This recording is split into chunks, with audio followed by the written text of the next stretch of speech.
We have come to the part of the evening where we are going to honor our Hall of Fame inductees. This is a very prestigious honor, obviously. We're so thrilled to be honoring the coaches that we are tonight. Our first inductee, and the way we're going to do this is we have a short video introduction first, and then we will call up the person who the inductee has chosen to introduce them, and then we will hear from the inductee themselves. So the first one is going to be Cyndi Gallagher.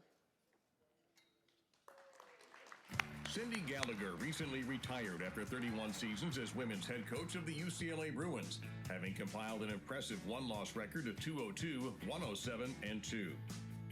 Gallagher is coaching DC Triton in the International Swim League, and she has also coached Olympians, NCAA and USA national champions, and national team members including Annette Salmeen and Kim Vandenberg. Gallagher was also named to the 2014-2015 U.S. national team coaching staff.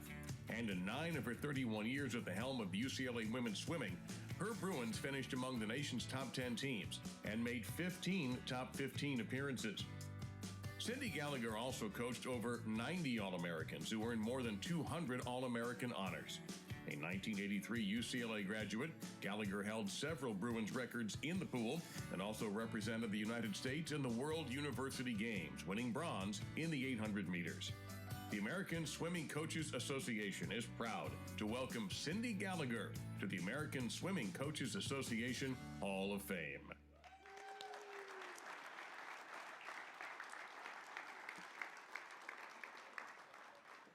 And to introduce Coach Gallagher, we have one of her All-Americans herself, Miss Megan Esting. Thank you very much. Thank you, and it's an honor to be up here to introduce Cyndi. I know there's not a lot of people here, so I hope it's recorded and sent back. Cyndi, I'm happy to be here today and sing your praises. So I first met Cyndi because she was on the record board at my high school. She grew up in the same town that I grew up in, so I saw her name before I ever knew who she was. When I was aware and I became a freshman in high school and started trying to chase her records, that's when she was taking on the head coaching position at UCLA. And she was a trailblazer. She was, I think, 25 years old and had been the assistant for a year or two. And so for her to take that on and step out into something very daring, with not a lot of external support, was something that I always admired. She came to my house on a recruiting trip, and she sat in the living room, and she was telling me all about UCLA. And the only thing I really remember was that she had guts. She had courage to sit there and say, I can do this. And I remember her saying, I can do this. And I'm not sure I had heard that kind of confidence from a female voice in the sport of swimming prior to her saying that. I went to UCLA because it's an amazing school, but also because I wanted to model her. I wanted to see her. I wanted to be a part of what she was doing. She took on what I think is the hardest age group to coach, which is college. I think there's a heck of a lot going on there. And it's not for the faint of heart to take women from 18 to 22, and she did it with grace, and she did it with poise, and she did it being not a whole lot older than that age group. She kept those boundaries, and as she developed herself, she kept learning. She encouraged us to be strong women and showed us what that meant to be a strong woman and a leader in at the time, male-dominated sport. There were very few role models for us as we were growing up in the sport of swimming. So to be a part of her learning and seeing her grow was fantastic. I'm not sure everybody knows this, but Cyndi was a single mom to an elementary school daughter when she was coaching us. Again, I'm thankful that was modeled. I was a single mom when I was coaching as well. I'm not sure I would have navigated that space as well if I didn't have that model in Cyndi and how she took care of her daughter and all of her extended daughters. She modeled grit, she modeled empathy, and she modeled both drive and work ethic. I'm not sure a lot of men understand what it's like to be in that space and to balance the masculine and feminine sides of coaching, coming into that space as a woman. And it's one of the things that I admire Cyndi for. She kept learning. We reconnected a few years ago. And as we got to know each other again on adult and peer terms, I was astounded at how much she continued to learn and became a model for lifelong learning and always becoming better and becoming better for the women that she worked with. Cyndi, I want to thank you for stepping into uncharted territory. I want to thank you for showing us who we could become and what we could achieve in coaching. I want to thank you for doing that for us when no one did it for you. So many women are leading their best lives today because you chose to light the way. It's an absolute honor to welcome you into the ASCA Hall of Fame. You have earned it. Thank you.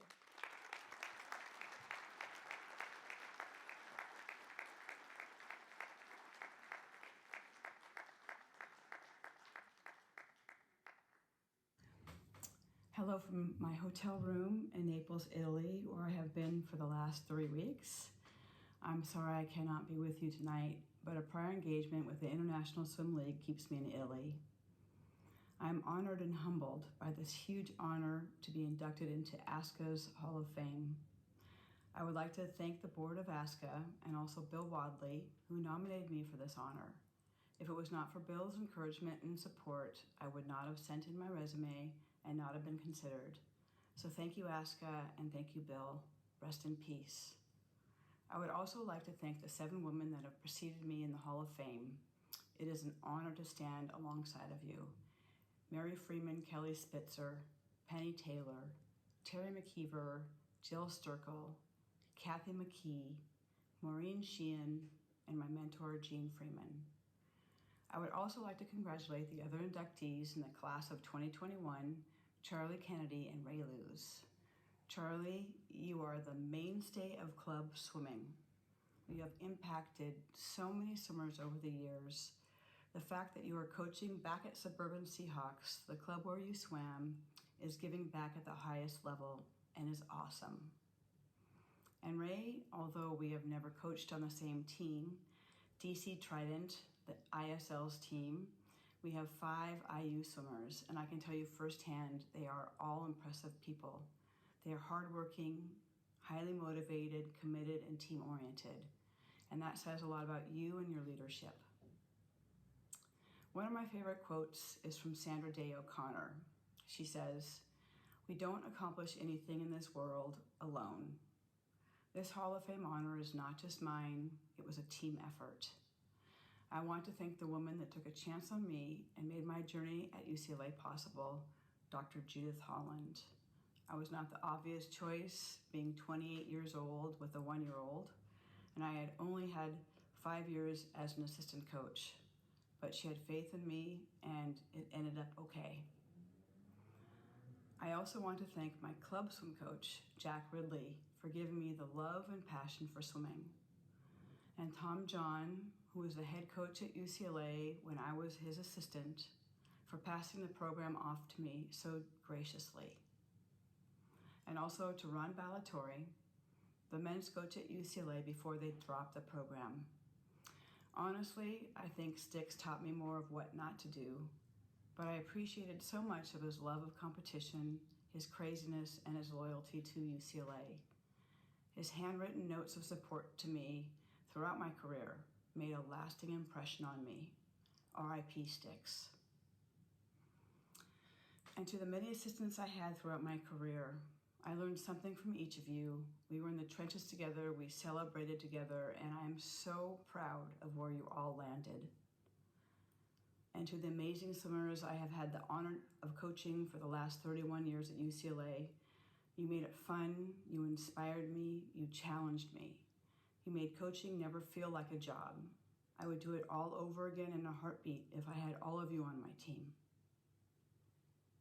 And I wouldn't be here if it wasn't for the support of my family, my parents who gave me my determination and drive, my sister who kept me balanced, and my husband for reminding me to have faith.